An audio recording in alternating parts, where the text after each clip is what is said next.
आपके सामने लेके आए हैं ऑब्जेक्टिव क्वेश्चन का सॉल्यूशन, जो आपका जैक मॉडल सेट में पूछा गया है मैथमेटिक्स का, उसका सॉल्यूशन लेके आए हैं।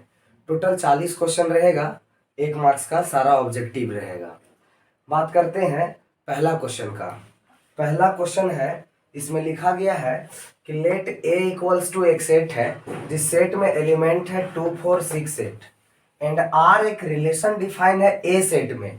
Are be a relation define on A as R बराबर, और वो रिलेशन क्या है कि दो रिश्ता बना रहा है, 4 से 4 बना रहा है, 2 से 4 बना रहा है, 6 से और 6 बना रहा है 4 से। तो ये जो रिलेशन है वो कौन सा टाइप का रिलेशन है? रिलेशन 3 टाइप का होता है। 3 टाइप में कौन कौन? Reflexive, symmetric, transitive.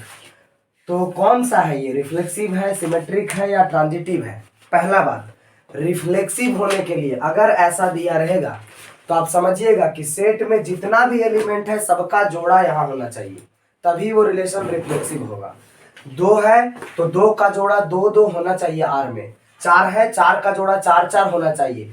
अगर टोटल 4 एलिमेंट है तो चारों का जोड़ा यहाँ होना चाहिए। 6 है तो 6 6, 8 है तो 8 8। एक भी नहीं है मतलब ये रिफ्लेक्सिव नहीं है, ये रिफ्लेक्सिव नहीं है। उसके बाद सिमेट्रिक में क्या है कि अगर रिलेशन में एक्स वाई से रिश्ता बना रहा है तो आपका रिलेशन में वाई एक्स भी होना चाहिए। इसका मतलब क्या है कि अगर 2 4 है तो 4 2 भी होना चाहिए, है। 4 2 है तो इसका उल्टा 2 4 भी होना चाहिए, जो कि है यहाँ पर। 4 6 है तो इसका उल्टा 6 4 भी यहाँ है। इसका मतलब ये जो रिलेशन है वो सिमेट्रिक रिलेशन है। सिमेट्रिक मतलब उल्टा पुल्टा। अगर राम श्याम का भाई है तो श्याम भी राम का भाई है, ऐसा।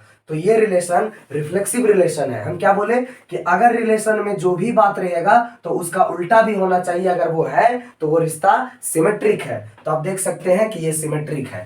ट्रांजिटिव चेक कर लेते हैं। ट्रांजिटिव कहता है कि अगर यहाँ 2 4 है और 4 2 भी है, अगर यहाँ 2 4 है और 4 2 भी है तो 2 2 भी होना चाहिए आर में, जो कि नहीं है। इसका मतलब ये ट्रांजिटिव नहीं है। तो इसका मतलब क्या है? इसका आंसर ऑप्शन बी यानी कि सिमेट्रिक सही होगा। इसको नोट कीजिए। अब हम दूसरा नंबर क्वेश्चन का बात करते हैं। एक सेट फिर से दिया है, इफ ए इक्वल्स टू इतना, जिसमें 3 एलिमेंट है ए बी सी, और एक रिलेशन दिया है जो कि आर में ही डिफाइन है। और वो रिलेशन में कौन कौन एलिमेंट है? ए से रिश्ता बना रहा है, ए बी से बना रहा है, ए सी से बना रहा है और बी सी से बना रहा है। तो आप देख सकते हैं रिफ्लेक्सिव होने के लिए हम बताए थे कि अगर सेट ए में जितना भी एलिमेंट है, 3 एलिमेंट है, तो तीनों का जोड़ा होना चाहिए आर में। यानी कि ए है तो ए होना चाहिए, बी है तो बी भी होना चाहिए, नहीं है रिफ्लेक्सिव नहीं होगा। अब बात करते हैं सिमेट्रिक का। सिमेट्रिक का मतलब है कि उसका जोड़ा होना चाहिए। जैसे कहने का मतलब जोड़ा नहीं, उसका उल्टा होना चाहिए। अगर ए बी है तो बी ए भी होना चाहिए आर में। ए बी है, ए बी से रिश्ता बना रहा है तो बी ए से रिश्ता बनाना चाहिए, तभी हम कहेंगे कि वो हमारा सिमेट्रिक रिलेशन है। तो ऐसा बात तो नहीं है, ए बी है लेकिन बी ए हमारा नहीं है, तो ये सिमेट्रिक भी नहीं होगा। अब ट्रांजिटिव का बात करते हैं। ट्रांजिटिव क्या बताया गया था कि अगर ए से रिश्ता बना रहा है तो ये जब ए रहता है तो इस केस में ये ट्रांजिटिव हो जाता है। अब यहां पर देखिए, ए बी से रिश्ता बना रहा है, ए बी से रिश्ता बना रहा है और बी बना ले रहा है सी से। तो आपका ए और सी होना चाहिए, ए सी है, ए बनाया बी से, ए बनाया बी से और बी बना लिया सी से, तो ए को सी से बनाना चाहिए, तो ऐसा है आर में। दूसरा बात, ए बना रहा है सी से, ए बना रहा है सी से और सी किसी से नहीं बना रहा है। देखो ट्रांजिटिव कहता क्या है? 3 बात कहता है, जिसमें 2 दिया रहता है और 1 देखना रहता है। क्या कहता है कि अगर ए बी से रिश्ता बनाया और बी सी से बनाया तब ए सी को बनाना चाहिए। हम क्या बोल रहे हैं?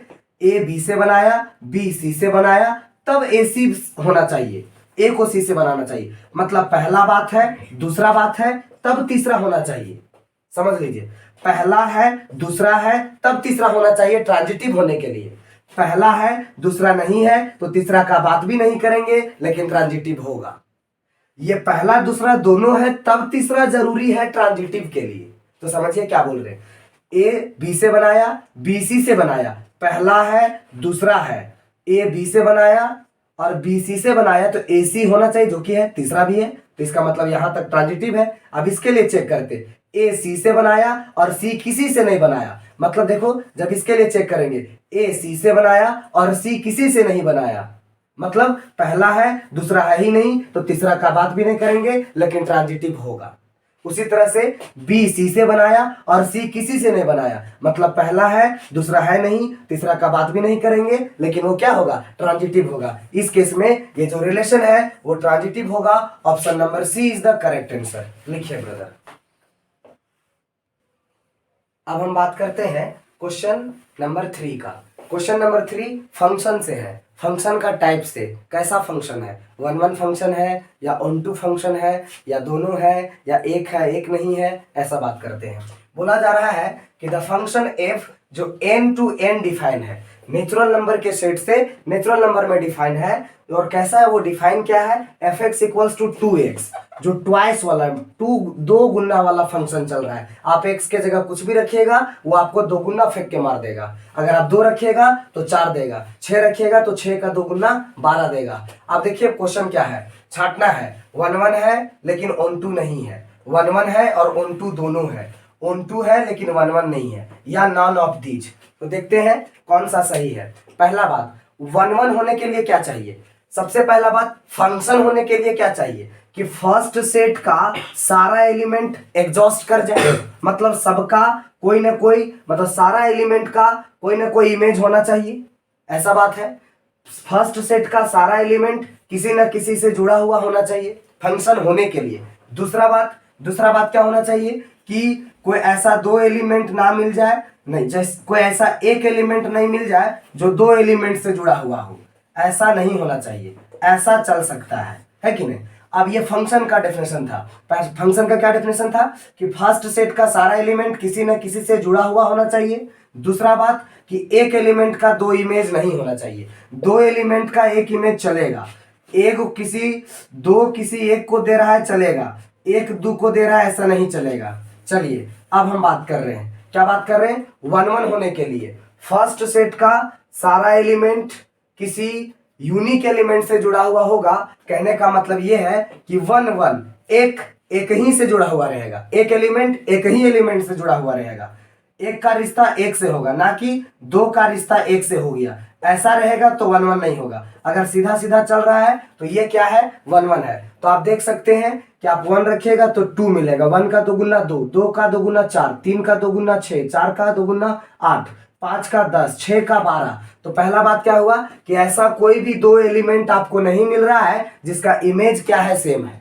ऐसा कोई भी 2 एलिमेंट आपको ऐसा नहीं मिल रहा है इधर फर्स्ट सेट में कि उसका 2 गुना क्या आता है नेचुरल नंबर के सेट में सेम आता है, ऐसा कोई भी आपको नहीं मिलेगा। इसका मतलब फंक्शन क्या है, 1 1 है। इसका मतलब फंक्शन क्या है, 1 1 है। ऑन टू होने के लिए क्या 1 1 है, ये तो पता चल गया, तो 1 1 है, तो ये दोनों में 1 1 बोला है, इसमें नहीं बोला है, तो ये खत्म हो गया। चलिए अब हम बात करते हैं ऑन टू के लिए। ऑन टू के लिए क्या होना चाहिए, सेकेंड सेट का एक भी एलिमेंट बचना नहीं चाहिए। तो सेकेंड सेट में देख लीजिए ढेर सारा एलिमेंट बच गया है, 1 बच गया है जो किसी का इमेज नहीं है, 3 बच गया है, 3 बच गया है, 5 बच गया है, 7 बच गया है जो किसी का इमेज नहीं है। इसका मतलब हमारा जो फंक्शन है वो ऑन टू फंक्शन नहीं है, 1 1 तो है बट ऑन टू नहीं है। तो वही बात है, 1 1 है but not onto. Option number A is the correct answer, लिखा जाए।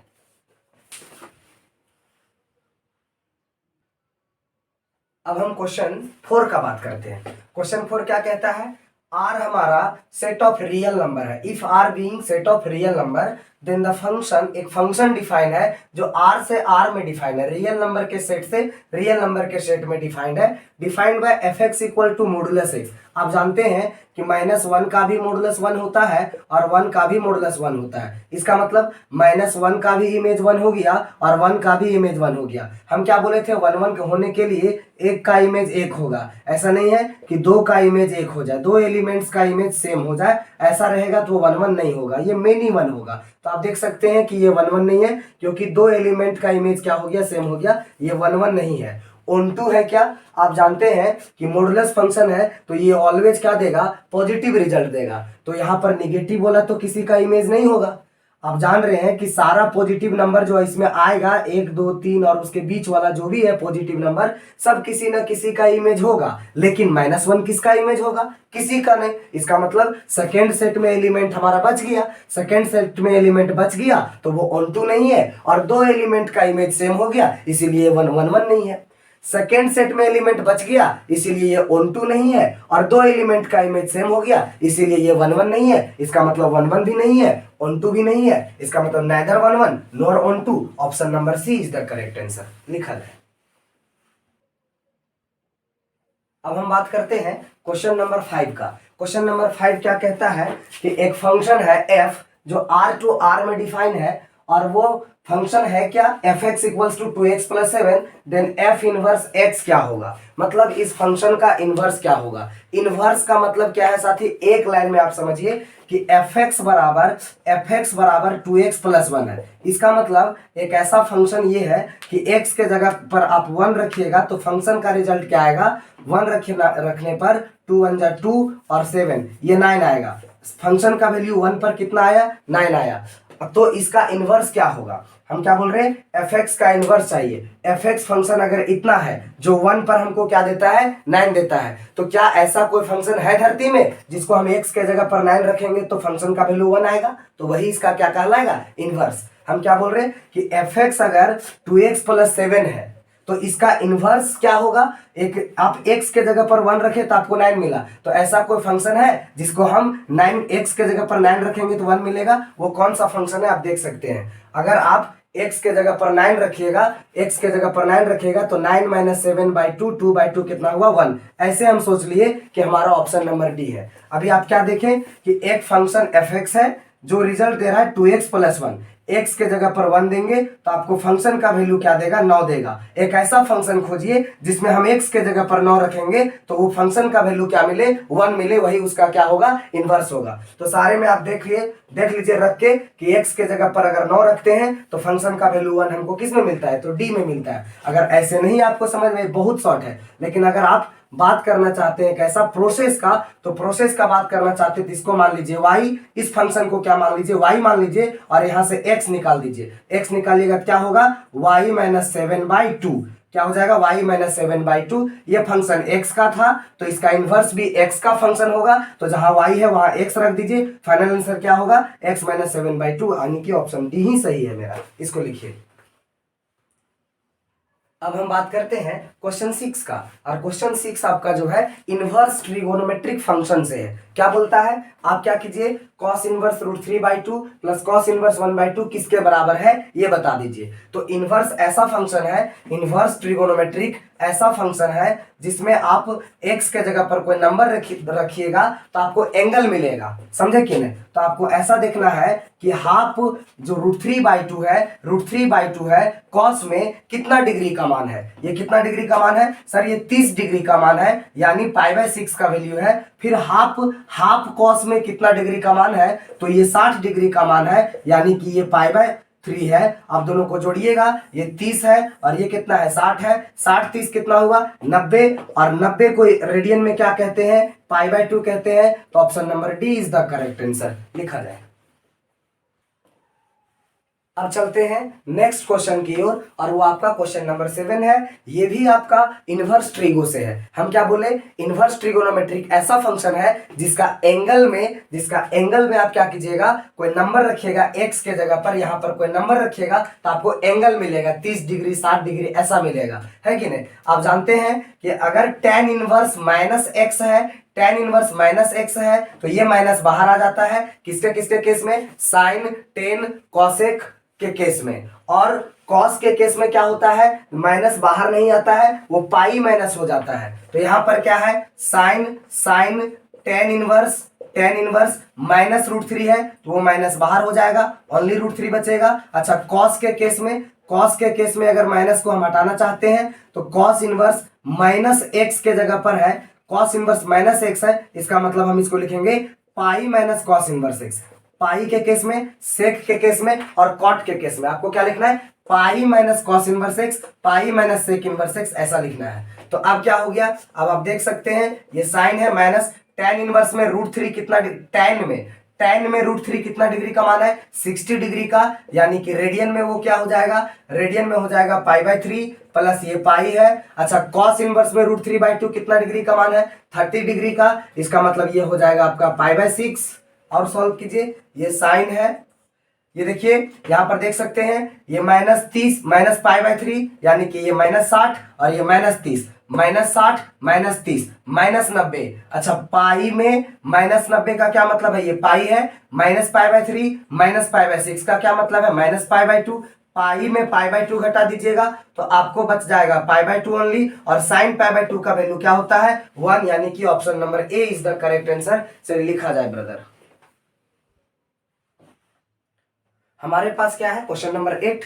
क्वेश्चन नंबर 8 में क्या कहता है कि 1/2 cos inverse x 1 - x/1 + x, 1/2 cos inverse 1 - x/1 + x ये किसके इक्वल्स टू है, किसके बराबर है ये वाला। तो आप जानते हैं कि 2 tan इनवर्स x का फॉर्मूला, 2 tan इनवर्स x का 3 फॉर्मूला होता है, एक साइन इनवर्स के टर्म में, एक cos इनवर्स के टर्म में और एक tan इनवर्स के टर्म में। तो यहाँ पर हम cos इनवर्स के टर्म में लिखा हुआ है, तो cos वाला क्या जानते हैं, cos वाला हम जानते हैं cos इनवर्स 1 - x²/1 + x², ऐसा होता है। ये 2 को अगर हम इधर भेज देंगे तो ये क्या हो जाएगा, हाफ cos इनवर्स हो जाएगा, हाफ cos इनवर्स 1 - x²। तो ऐसा यहाँ पर क्या है, ओनली x है, ओनली x का क्या मतलब है वो √x होगा, √x²। ओनली x का क्या मतलब है √x², है ना। तो यहाँ पर अगर हम tan इनवर्स √x रखते हैं तो इसका फॉर्मूला क्या होगा, हाफ cos इनवर्स 1 - √x² और 1 + डिवाइडेड बाय 1 + √x²।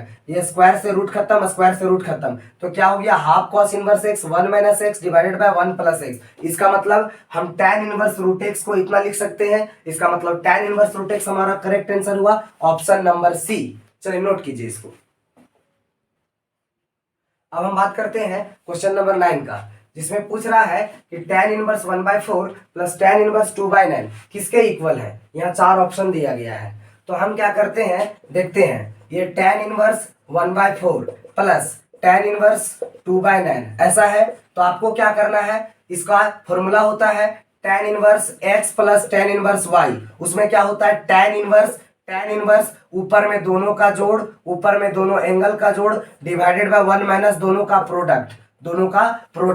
अब देख लीजिए इसको सॉल्व करके जो भी आएगा एंगल में वही हो जाएगा। इसका क्या हो जाएगा 9 × 9 = 4 दूनी 8, 9 × 9 = 4 दूनी 8, 9 चौके 36 डिवाइडेड बाय 9 चौके 36 - 2/36, ये 36 नहीं रहा, 9 8 17/34, 17/34, 17 दूनी 34, 17 दूनी 34, 1/2, tan inverse 1/2 option number A is the correct answer. लिखा जाए क्वेश्चन नंबर 10 जो कि मैट्रिक्स से है। क्या बोलता है कि इफ इतना प्लस इतना बराबर इतना, ये दोनों मैट्रिक्स को जोड़ने पर ये वाला मैट्रिक्स आ रहा है, तो ये दोनों मैट्रिक्स इक्वल है, तो बताइए एक्स और वाई का वैल्यू रिस्पेक्टिवली क्या है, यानी कि पहले वाला एक्स बाद वाला 9। तो पहले क्या कीजिए 2 से गुणा करना है, क्या करना है 2 से गुणा करना है, तो ये ए 1 पोजीशन में क्या हो जाएगा 1 पोजीशन में आपका आ जाएगा 2x, और इसका 1 पोजीशन में कौन है 3, ये दोनों को ऐड करना था तो 2x + 3, और इसको क्या कर देना इक्वल कर देना है बाद वाला मैट्रिक्स के 1 पोजीशन से। 1 पोजीशन यानी कि फर्स्ट रो फर्स्ट कॉलम में क्या था x था, 2 से गुना करना था तो सब में होता, तो हम इसमें के तो कितना हुआ 2x हुआ, इसका 1 पोजीशन 3 है तो 2x को 3 से जोड़े इक्वल टू किसका करेंगे 7, 7 3 इधर है प्लस में, उधर गया माइनस में 3, 7 में 3 तो कितना आया 4, 2 दूनी 4, यानी कि x = 2 आ गया, x = 2 आ गया तो ये वैल्यू और ये वैल्यू और ये वैल्यू, यानी कि पहले x = 2 होगा, मतलब ये। चलिए लिखिए ऑप्शन नंबर ए। क्वेश्चन नंबर 11 का बात करते हैं। क्या बोलता है ए एक मैट्रिक्स है जो कि 2/2 ऑर्डर का, ए एक मैट्रिक्स है जो कि 2/2 ऑर्डर का है, बी दूसरा मैट्रिक्स है जो कि 2/1 ऑर्डर का है। तो पहला का कॉलम दूसरा का रो बराबर है, पहला का कॉलम दूसरा का रो बराबर है, तो गुना करने के बाद जो मैट्रिक्स आएगा वो 2/1 ऑर्डर का आएगा। ये 2/2 का है, ये 2/2 का है, ये 2/2 का है, तो ऑर्डर देखो 2/1 का ये वाला है, तो option number A is the correct answer, है कि नहीं। हम क्या किए ऑर्डर से सिर्फ देख लिए कि ए और बी दो मैट्रिक्स है, इसका ऑर्डर 2/2 का, इसका ऑर्डर 2/1 का। देखो गुना होने के लिए क्या होता है कि इस पहला का कॉलम दूसरा का रो बराबर होना चाहिए, अगर बराबर है तो गुना होगा। मैट्रिक्स गुना करने के बाद कौन सा ऑर्डर का आएगा, तो वो पहला का रो और बाद वाला का कॉलम यानी 2/1 ऑर्डर का आएगा। 2/1 ऑर्डर का ये तीनों नहीं था, इसका मतलब ये था, यही आंसर होगा। लिखिए। चलिए क्वेश्चन नंबर 12। क्वेश्चन नंबर 12 में क्या बोलता है कि एक मैट्रिक्स दिया गया है जो 2/2 ऑर्डर का है और उसका एडजॉइंट क्या होगा। 2/2 ऑर्डर का 2/2 ऑर्डर मैट्रिक्स का एडजॉइंट निकालना बहुत आसान। क्या करना है, जैसे यहाँ पर है 1 3 2 4, क्या करना है, प्रिंसिपल डायगोनल वाला एलिमेंट को क्या कर देना है, इंटरचेंज कर देना है। प्रिंसिपल डायगोनल वाला एलिमेंट को क्या कर देना है, इंटरचेंज कर देना है। मतलब 1 4 था तो 4 1 कर देंगे, और सेकेंडरी डायगोनल वाला एलिमेंट को क्या कर देना है, साइन चेंज कर देना है। +2 है तो -2 हो जाएगा, +3 है तो -3 हो जाएगा। देख लीजिए कौन सा ऑप्शन सही है। 4 1 -2 -3, option number C is the correct answer. लिखा जाए। क्वेश्चन 13 का बात करते हैं। 13 क्या बोलता है कि पॉइंट्स a,0 0,b और 1,1 आर कोलिनियर। ये तीनों पॉइंट कोलिनियर होगा कब, इफ कौन सा रिलेशन हम रखें कि ये तीनों पॉइंट क्या हो जाए, कोलिनियर होगा। अगर 3 पॉइंट कोलिनियर है इसका मतलब क्या है, तीनों पॉइंट से बनने वाला ट्राइंगल का एरिया क्या होगा, 0 होगा। तो तीनों पॉइंट से बनने वाला ट्राइंगल का एरिया क्या हो जाता है, x1 y1 1, x1a y1 0 1, x2 y2 1 0 b1, x3 y3 1 1 1 1, इतना 0। देखो ये तीनों पॉइंट कोलिनियर तब होगा जब ये डिटर्मिनेंट का वैल्यू 0 होगा। मींस क्या होगा, ये तीनों पॉइंट से बनने वाला ट्राइंगल का एरिया 0 होगा। अच्छा ये एरिया 0 कब होगा, देखते हैं हम कि ये डिटर्मिनेंट का वैल्यू 0 कब आता है। तो यहां से निकाल के देख लीजिए ए और बी में क्या रिलेशन है, वही आंसर हो जाएगा। तो हम क्या करते हैं, R1 में R2 को घटाते हैं और R2 में R3 को घटाते हैं। R1 में R2 को, तो क्या हो जाएगा a - 0 a, 0 - b -b,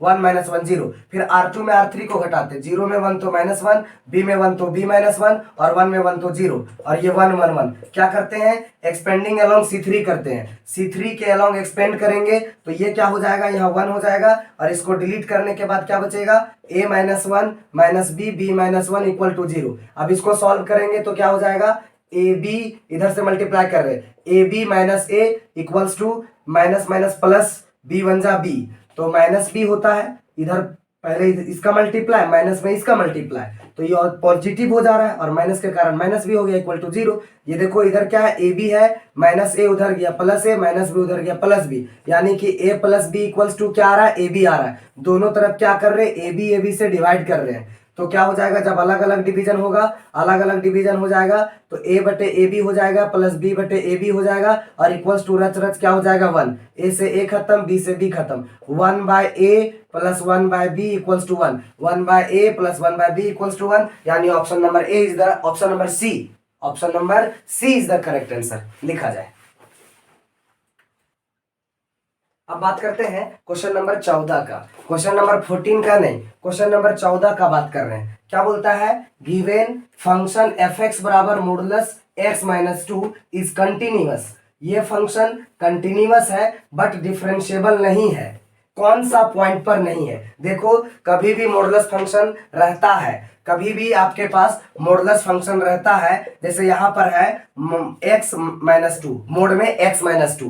देखो ये कहां पर डिफरेंशिएबल नहीं होगा, ये सोचने के लिए बता रहे, ये कहां पर डिफरेंशिएबल नहीं होगा, तो वहां पर नहीं होगा जहां पर अंदर वाला क्वांटिटी 0 हो रहा होगा। ये अंदर वाला क्वांटिटी कब 0 होगा, जब हम x = 2 रखेंगे। आप x = 2 रखिएगा तो ये बात क्या हो जाएगा, 0 हो जाएगा, और उसी पॉइंट पर फंक्शन क्या करेगा, चोंच बनाएगा। जैसे यहाँ 1 है, यहाँ 2 है, तो 2 पर ये क्या करेगा, चोंच बनाएगा, और जहां चोंच बनता है वहां फंक्शन डिफरेंशिएबल नहीं होता है, यानी कि x = 2 पर ये फंक्शन क्या है, डिफरेंशिएबल नहीं है। अगर आपसे पूछा जाता कि f(x) = mod x + 5, ये कहां डिफरेंशिएबल नहीं है, तो आप क्या करते, बताते कि अंदर वाला क्वांटिटी कहां 0 हो रहा है। तो अंदर वाला क्वांटिटी 0 हो रहा है x = -5 पर, तो ये नया वाला जो फंक्शन अभी लिखे हैं वो डिफरेंशिएबल नहीं होगा x = -5 पर। दूसरा बात, मॉडुलस फंक्शन एवरीवेयर कंटिन्यूअस होता है, लेकिन वो हर जगह डिफरेंशिएबल नहीं होता है।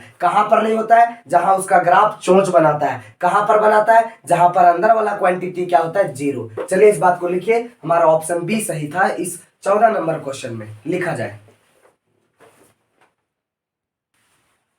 क्वेश्चन नंबर 15 का बात करते हैं, और क्वेश्चन नंबर 15 क्या कह रहा है कि इफ y बराबर this then what will be the value of dy by dx। Means यहाँ पर जो लिखा हुआ वही पढ़ते हैं करेक्ट। y बराबर साइन क्यूब x है, देन dy बाई dx क्या होगा, यानी कि y का डेरिवेटिव x के रिस्पेक्ट में क्या होगा। देखिए ब्रदर, कभी भी ट्रिगोनोमेट्रिक फंक्शन रहता है तो उसको डिफरेंशिएट करते हैं उसके एंगल के रिस्पेक्ट में, और अगर पावर वाला फंक्शन है तो उसको किसके रिस्पेक्ट में डिफरेंशिएट करते हैं, जिसका पावर रहता है। जैसे आप देख सकते हैं y को डिफरेंशिएट करना है x के रिस्पेक्ट में, तो सबसे पहले sin x का पावर 3 है, तो sin x के पावर 3 को किसके रिस्पेक्ट में करेंगे, sin x के रिस्पेक्ट में करेंगे। पावर वाला फंक्शन को उसके रिस्पेक्ट में करते हैं जिसका पावर रहता है। किसका पावर है, sin x का पावर है, तो sin x के रिस्पेक्ट में करेंगे, फिर sin x को किसके रिस्पेक्ट में करेंगे, इसके एंगल के रिस्पेक्ट में करेंगे। एंगल कितना है, x है, तो x के रिस्पेक्ट में करेंगे। अब चेन ये तब तक चलता है जब तक नीचे dx ना आ जाए,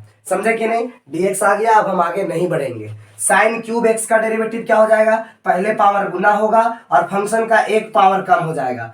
3 गुना हुआ, साइन का एक पावर कम हो गया यानी 2 हो गया। साइन x का डेरिवेटिव क्या हो गया, cos x हो गया, cos x हो गया। इसका मतलब ऑप्शन सी हमारा 3 sin square x cos x, सी हमारा आंसर हुआ। इसको लिखिए ब्रदर। क्वेश्चन नंबर 16 का बात करते हैं। क्वेश्चन नंबर 16 में क्या है, आपके पास y बराबर एक फंक्शन है जो कि cos इनवर्स y बराबर क्या है, cos inverse 1 minus x square by 1 plus x square ये है। और ये किसका फॉर्मूला है, अभी हम बताए थे कुछ देर पहले, 2 tan इनवर्स x का फॉर्मूला है। इसका मतलब y हमारा क्या है, 2 tan इनवर्स x है, तो 2 tan इनवर्स x का डेरिवेटिव क्या हो जाएगा, y का dy बाई dx हो जाएगा, और 2 कांस्टेंट है बाहर हो जाएगा। tan इनवर्स x का क्या हो जाएगा, 1 by 1 plus x square means 2 by 1 plus x square. Option number A is the correct answer, right down लिखिए। अब हम बात करते हैं क्वेश्चन नंबर 17 का। क्वेश्चन नंबर 17 क्या कहता है कि अगर आपके पास x प्लस 2y बराबर 10x है तो dy बाई dx क्या होगा। तो डिफरेंशिएट करते हैं दोनों तरफ, x का डेरिवेटिव 1, 2 कांस्टेंट है, y का dy बाई, हम क्या बोल रहे थे, इसको डिफरेंशिएट कीजिए, x का डेरिवेटिव 1, 2y का 2 कांस्टेंट है, y का dy बाई dx, 10x का डेरिवेटिव sec स्क्वायर x। आपको क्या चाहिए, आपको चाहिए dy बाई dx, तो dy बाई dx अपने पास रखा, 1 को उधर भेजा, -1 बाई 2 चला गया, ये हमारा ऑप्शन में है, मार दिया ऑप्शन नंबर डी। लेकिन आप देख सकते हैं कि sec square x -1 10 square x होता है, 10 स्क्वायर बाई 2 हो गया, इसका मतलब ये भी है। तो कौन सा मारे सर, सी मारे कि डी मारे। जब आपको साफ साफ दिख रहा है कि डी ऐसा आ गया है तो डी मार देना है। अच्छा, डी नहीं होता तब सी मारते।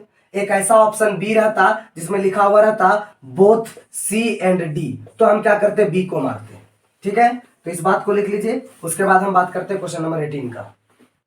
आते हैं क्वेश्चन नंबर 18 में। क्वेश्चन नंबर 18 क्या कहता है, इफ एक्स वाई बराबर x cube plus y cube है, क्या है, x y equals to x cube plus y cube, तब d y by d x होगा। D y by d x निकलेगा कैसे, डिफरेंशिएट करने पर। हम डिफरेंशिएट करते हैं, देखो यहाँ दो फंक्शन का प्रोडक्ट है, x को छोड़ दिया y का derivative d y by d x, उसके बाद y को छोड़ दिया x का डेरिवेटिव 1, खत्म। एक्स क्यूब का हो जाएगा 3x स्क्वायर, वाई क्यूब किसका पावर है, y का पावर है, तो पहले y क्यूब को किसके रिस्पेक्ट में, y के रिस्पेक्ट में, फिर y को किसके रिस्पेक्ट में, x के रिस्पेक्ट में। अब यहां से मेरा काम है, ये इम्प्लीसिट फंक्शन का कंसेप्ट से बनेगा, d y by d x वाला को एक तरफ और बिना d y by d x वाला को एक तरफ। तो हम क्या करते हैं, हमारे पास x d y by d x वाला टर्म ये है और ये है, तो इसको हम क्या करते हैं, एक तरफ करते हैं। ये y क्यूब का डेरिवेटिव क्या होगा, 3y स्क्वायर, 3y स्क्वायर इधर आएगा तो माइनस में 3y स्क्वायर और d y by d x, पहले से उधर क्या है 3x स्क्वायर और y उधर जाएगा तो माइनस में y, सारा लिख लिए। दोनों के पास क्या है, d y by d x है, कॉमन ले लिया, x minus 3y square equals to 3x square minus y। अब यहां से क्या हो जाएगा, d y by d x equal to हो जाएगा, d y by d x equal to हो जाएगा 3x square minus y divided by x minus 3y square. कौन सा है, 3x square minus y, 3x square minus y divided by x minus 3y square. देख लीजिए option number B हमारा सही answer है, option number B 3x square. आप देख सकते हैं ऊपर जो भी रहेगा वैसे ही नीचे रहेगा, y का पावर 1 है तो नीचे x का पावर 1 रहेगा, इंटरचेंज रहेगा x और y में, x का स्क्वायर है तो नीचे y का स्क्वायर है। देख लीजिए, इस बात को लिखा जाए।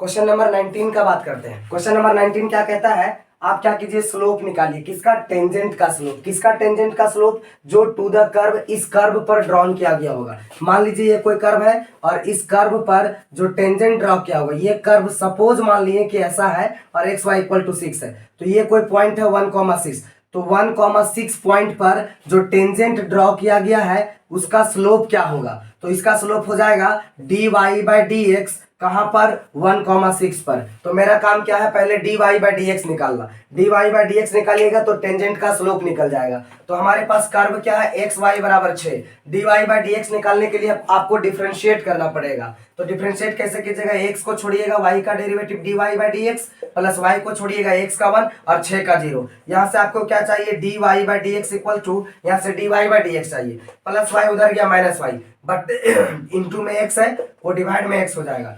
अब आपको क्या चाहिए, आपको चाहिए dy by d x. dy by d x कहां पर? 1,6 पर। तो x के जगह 1 रखना है, y के जगह क्या रखना है, 6 रखना है। x के जगह 1, y के जगह 6, तो माइनस y के जगह 6, x के जगह 1, यानी कि -6/1, यानी कि -6। Option number A is the correct answer. Question number 19 का आंसर क्या हो गया, ऑप्शन ए। चलिए लिखा जाए। देखिए क्वेश्चन नंबर 20। क्वेश्चन नंबर 20 क्या है, slope of the normal to the curve y equals to this at x बराबर 1।